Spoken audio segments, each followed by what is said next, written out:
Good morning. I just want to reiterate Ben and Don and Steve's thanks for joining us here today out of your busy schedules to really learn more about Pinterest and what we can do for your business. So thank you for spending the time with us. Since I joined Pinterest about 7 months ago on the partner team, the focus of a lot of my work has actually been to have many discussions with partners, a lot of whom are in the room today, to understand why do they use Pinterest, what do they get out of it, and what are they doing that works. And there's a very consistent theme that I've heard out of a lot of those conversations, which is this. Typically, the reason why partners get started with Pinterest is because they actually see users pinning their own things onto Pinterest, building those things into their collections, coming back to the partner sites, doing things like, buying products, collecting more recipes, and partners are getting so much value out of those experiences and that customer engagement that they want to think about ways to inspire even more pinning from the same users and from more people. And so what I'd like to share with you this morning is that journey of what are some of the best companies in the world doing to inspire their audiences to pin. And where I want to start is with a notion that Bridget and Ben have talked about this morning, which is the notion of the pin a button. And if we leave you with nothing else today, it's the point that integrating the pin a button into your websites and now your mobile apps is probably the most leveraged and simplest thing that you can do to help your audience pin more. And so what we see now is that some of the best websites in the world are inviting you to pin wherever you are. Whether you're looking for a summer outfit, whether you're searching for your favorite product, whether you're looking for some really expensive inspiration, whether you're looking for something that you've loved in the past, or perhaps something that you're looking forward to doing in the future. So why do businesses do this? Why is this so important to them? And for a lot of our partners, truly the answer lies in the data. Later on today, you'll hear more about this tool. It's called Pinterest Web Analytics, which we launched about 2 or 3 months ago. And what you're seeing here is basically a graph of all the pins that users are creating on your behalf from your website. And for partners who have taken a look at this data over time, they've learned a very important insight, which is the more people pin, the more opportunities there are for more people to see those pins and engage with them on Pinterest, the more traffic that gets back to your site, and ultimately the more opportunities you have to engage with those customers and really own that customer experience. So partners who have spent a lot of time understanding this data are now pushing the needle forward in terms of innovating the pin a button and making Pinterest really work for them in their own sites. Whether it's highlighting pin it in a really prominent way where it makes a ton of sense, or thinking about how the pin a button can work within a special layout on your site,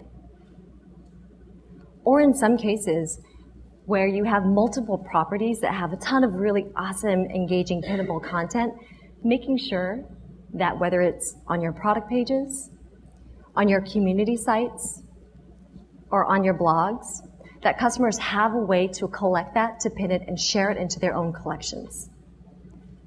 Or in other cases where there's pretty limited real estate and you might not have the option to provide customers that many choices to share, they choose the pin a button where it makes a ton of sense for the customer. And so I actually want to stop and talk about this. We know today there are many options to share. There's Facebook Share, there's Twitter, there's LinkedIn, there's StumbleUpon, there are a lot. And what we found is partners who derive a ton of value out of Pinterest understand that pinning onto Pinterest is fundamentally a very different exercise. When you're pinning onto Pinterest, you're not sharing with your friends, you're not just doing that. You're not just collecting it for yourself, you're not just saving it for later. What you're doing is you're creating important context around that object, what interest it's a part of, why it's important to you, and the most important thing, you're making it intensely discoverable to millions of other people in the world who might share a similar interest. And this is the next part of the journey. So partners who have really understood this concept, who have really embraced Pinterest, who have seen a ton of value out of it, have understood that, hey, the things that are getting pinned a lot from my site, a lot of people are interested in that on Pinterest. It might be that a lot of other of my customers might also be interested in that as well.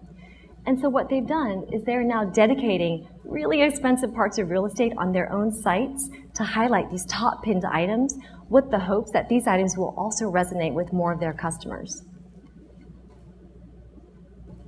And so you see this happening actually more and more, whether it's a retailer or a lifestyle brand. What they realize is this really important notion that things that are most pinned, that are most popular on Pinterest, are actually a really important signal of quality items that could be really interesting to more of their audience.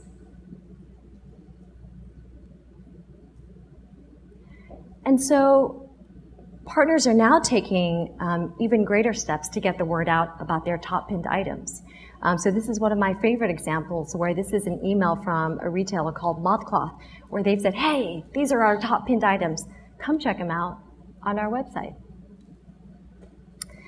Other partners have actually gotten really innovative with email as well. And they basically encourage the customers to pin directly from the email. How many times have you received an email from a brand and you're like, oh, it's great. I promise I'll remember to look at it later. Now what they're doing is they're actually helping customers fulfill on those desires to save something and return to it later on Pinterest. This is one of my favorite examples, which Ben showed earlier. So Sephora was one of the earliest adopters of Pinterest. And in this webpage that they launched on their site, what you see is they're not just teaching their users how to use the product, they're actually reminding their customers, their clients, all the things that you can pin about beauty, whether it's lipstick or nails or foundation. And probably my favorite example of how a collection of partners are actually banding together to inspire pinning at scale is the MyPlate program. So for those of you who aren't familiar, this was a program that a bunch of the top, most popular, innovative recipe sites in the country band together to inspire pinning around some of the healthiest recipes that they could find.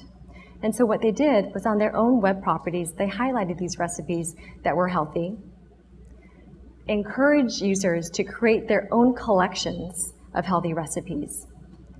And several months later today, more than 350,000 recipes have been pinned by all of these collections of partners. So what's next? I think if I could leave you with only one concept today, as you think about ways to make Pinterest work for you and your business, I'd invite you to think about how you can make your site work for pinners and how you can inspire more pinning. Thank you.